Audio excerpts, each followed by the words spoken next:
Bem, inscritos, há alguns dias eu publiquei aqui no canal um vídeo onde critiquei alguns aspectos do fisiculturismo moderno, da morte da estética e principalmente da abordagem de Dorian Yates no fisiculturismo. E mesmo sendo o centro daquela crítica, jamais me esqueci da importância que ele teve e ainda tem para esse esporte.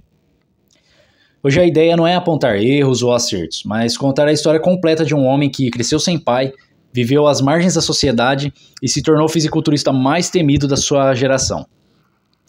Essa é a trajetória do The Shadow, e não tem nada de glamour aqui. Só verdade.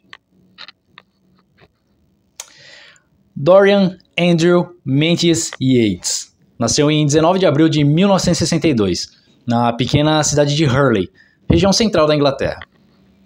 Aos 13 anos, a vida já havia lhe dado uma das maiores pancadas. Seu pai, infelizmente, faleceu de infarto. A perda teve um impacto enorme. Sem uma figura paterna, Dorian cresceu sob uma criação mais livre e também mais dura, ao lado de sua mãe. Logo após a morte do pai, a família se mudou para Birmingham, uma cidade industrial e cinzenta, com altos índices de desemprego e violência.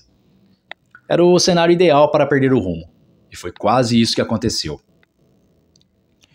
Nos anos 70, ainda adolescente, Yates andava com gangues skinheads, mais por sobrevivência do que por ideologia. Foi então detido aos 19 anos após um protesto que virou quebra-quebra. Passou 6 meses em uma espécie de centro de detenção juvenil, e foi lá que ele conheceu os pesos. Um professor de educação física viu o potencial dele e o encorajou, e pela primeira vez, Dorian encontrou um ambiente onde controle, disciplina e força faziam muito sentido. Quando saiu do centro de detenção, Dorian não voltou às ruas. Ele mergulhou de cabeça na musculação. Trabalhou como segurança, fazia alguns bicos e, nas horas vagas, treinava. Então descobriu livros sobre nutrição, suplementação e anatomia muscular. Estudava tudo sozinho e também treinava sem a ajuda de um educador ou patrocínio. Abriu sua própria academia, a lendária Temple Gym, no porão de um prédio em Birmingham. Ali ele criava um ambiente ideal para o que viria depois. Um bunker de ferro, sem glamour, com treinos curtos e brutais, e baseados e inspirados principalmente na metodologia de Mike Mentzer, que também criou o HIIT, o High Intensity Training. Poucos exercícios, poucas séries, mas com uma intensidade que deixava qualquer um no chão. Em 1985, venceu sua primeira competição amadora. Em 1986, ficou em segundo no British Championship. No ano seguinte, venceu o campeonato britânico e ganhou o cartão profissional. Começava então ali a lenda do fisiculturismo que ninguém via e que ninguém conseguia mais parar. Em 1990, Yates estreou no Night of Champions, ficou em segundo lugar. No ano seguinte, venceu. Mas foi em 1991 que tudo mudou. Em sua primeira participação do Mr. Olympia, Dorian ficou em segundo, atrás apenas do lendário Lee Haney.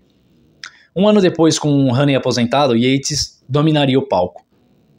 1992 a 1997, 6 títulos consecutivos. Uma era.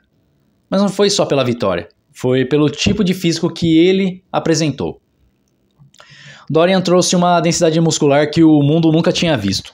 Dorsal monstruosa, detalhamento absurdo nos glúteos, pernas e costas, e uma presença que silenciava o público. Enquanto a maioria dos atletas buscava refinamento, simetria e charme no palco, ele oferecia brutalidade, foco e músculo real. E tudo isso vindo de Birmingham. Ele não fazia tours, não dava entrevistas com muita constância. Terminava o Olympia e ele desaparecia. Daí então veio o apelido, The Shadow, o Sombra. Aquele que ninguém via, mas que sempre vencia. Só que o custo foi alto. Entre 1994 e 1997, Dorian acumulou uma série de lesões. Bíceps rompido, tríceps lesionado, problemas no manguito rotador e também nas vértebras. Mesmo assim, em 1997, com o braço visivelmente comprometido, ele subiu no palco, bateu os favoritos e venceu pela 6ª vez. No auge, decidiu parar e saiu como entrou, sem muito alarde, sem despedidas dramáticas. Depois da aposentadoria, Dorian sumiu dos holofotes por um tempo. Mais tarde reapareceu diferente. Atualmente, agora em 2025, ele vive na Espanha. Abandonou o visual monstruoso, abraçou a yoga, a meditação, o jejum intermitente e a psicodelia como uma forma de autoconhecimento. É crítico da indústria do fisiculturismo atual, que, segundo ele, perdeu o foco na disciplina e virou um show de vaidades. Tem também seu próprio podcast, dá palestras, fala de espiritualidade, mente e corpo como um só. E mesmo com essa guinada, nunca renegou o seu passado. Ele sabe o que construiu e nós também. Dorian Yates não era simpático, não era pop, não era plástico, mas foi necessário. Ele quebrou o molde, mudou a forma como os atletas treinavam, como o público enxergava o fisiculturismo e como o físico podia ser levado ao extremo. Eu posso ter feito algumas críticas antes e mantenho o que eu disse, mas quando olho para a história como um todo, é impossível não respeitá-lo, porque o Shadow não foi só um apelido, foi uma filosofia, e nesse silêncio, ele construiu um legado imenso.